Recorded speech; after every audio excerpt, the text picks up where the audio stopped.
தன் நாட்டு எல்லையில் போர் பயிற்சி மேற்கொண்ட சேர மன்னன் ரவிபாஸ்கரவர்மனிடம் சமாதானம் பேசச் சென்ற தன் நாட்டு தூதுவன் கைது செய்து சிறையில் அடைபட்டான்.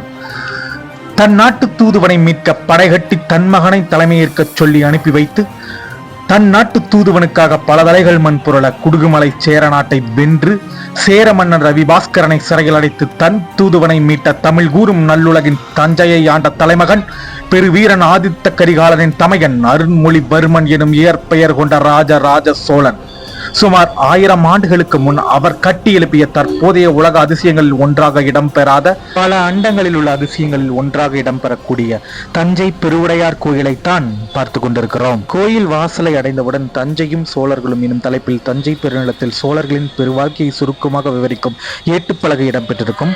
அதன் அருகிலேயே கோயிலின் ஒட்டுமொத்த அமைப்பையும் விளக்கும் வரைபடமும் இடம்பெற்றிருக்கும்.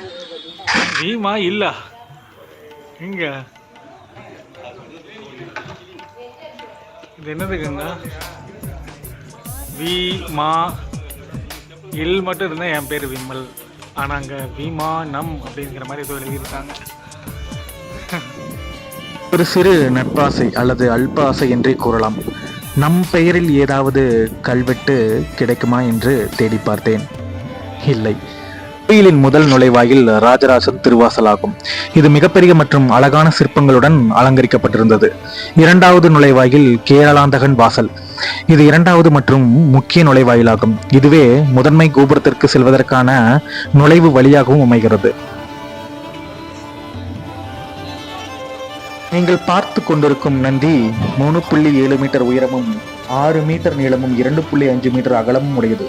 இது உலகின் மிகப்பெரிய ஒரே கல் நந்திகளில் ஒன்றாகும். இந்த நந்தி சிலை ராஜராஜன் காலத்தில் கட்டப்பட்டது அல்ல. நாயக்கர் அல்லது மராத்தியர் காலத்தில் 17 to 18ஆம் நூற்றாண்டுக்கு இடையே கட்டப்பட்டதாக கூறப்படுகிறது.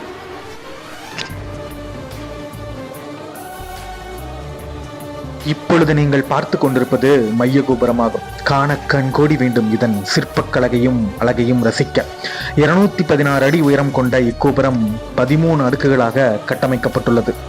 இக்கோபுரத்தின் மேல் 80 டன் எடை கொண்ட ஒற்றை கல்லை பொருத்தியுள்ளனர். 80 டன் எடை கொண்ட கல்லை விமானத்தின் மீது பொருத்துவதற்கு மிகப்பெரிய திட்டம் வகுத்தனர் சோழ கட்டிடக்கலை வல்லுநர்கள். மணலால் 216 அடி உயரம் வரை சாரம் அமைத்து யானைகளின் உதவியோடு அக்கல் பொருத்தப்பட்டுள்ளதாக அறியப்படுகிறது. ஓ நா கா மா சுழியம் பி நா நா சுழியம் கா. இது தாவா இல்ல காவான்னு தெரியல. ஓ இந்த மாதிரி ஒவ்வொரு எழுத்துக்களாக தான் படிக்க முடியுது.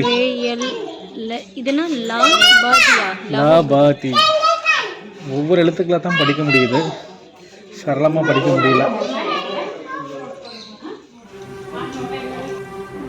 இயன்றவரை கல்வெட்டுக்களை படிக்க முயற்சி செய்து அதில் தோற்றும் போனோம். கோயிலின் உள்ளே எதை பார்வையிட்டுக் கொண்டிருந்தாலும் நம் கண்ணும் மனமும் கோபுரத்தை நோக்கியே நகர்கிறது. அதன் வேலைப்பாடும் அழகும் சொல்லி மாளாது. கோயிலின் உள் பிரகாரத்தில் பல சிறிய சிவலிங்கங்கள் நிறுவப்பட்டுள்ளன. கோவிலின் முக்கியமான பகுதியில் 5 லிங்கங்கள் அமைக்கப்பட்டுள்ளன. இவை 5 திசைகளை பிரதிநிதித்துவப்படுத்துவதாக அமைகிறது. மேலும் கோயில் நிர்மாணித்த ராஜராஜ சோழனுக்கு தனியாக ஒரு சிவலிங்கம் பிரதிஷ்டை செய்யப்பட்டதாக கூறப்படுகிறது. கோவிலின் உள்ளேயே ஒரு பழமையான கிணறு உள்ளது. இது கோவில் வழிபாடுகளுக்கான தீர்த்தம் எடுக்க பயன்பட்டதாக கூறப்படுகிறது. இந்த கிணற்றிலிருந்து எடுக்கப்பட்ட நீர் பிரதான சிவலிங்கத்திற்கு அபிஷேகம் செய்ய பயன்பட்டதாக சில வரலாற்று குறிப்புகள் உள்ளன. சில ஆய்வாளர்கள் கோவிலில் பாதாள வழிகள் இருப்பதாகவும் மேலும் இந்த பாதையில் ஒரு பழமையான கிணறு இருக்கலாம் எனவும் கருதுகின்றனர். இதன் நோக்கம் இன்னும் தெளிவாக தெரியவில்லை. ஆனால் இது கோவிலின் நீள்வளங்கள் மற்றும் பாதுகாப்பு உட்பட பல காரணங்களுக்காக இருக்கலாம் என நம்பப்படுகிறது.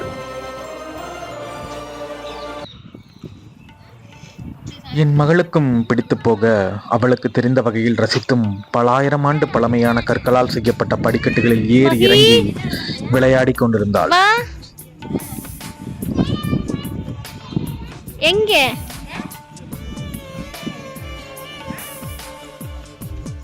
நீ எங்க போற மகி?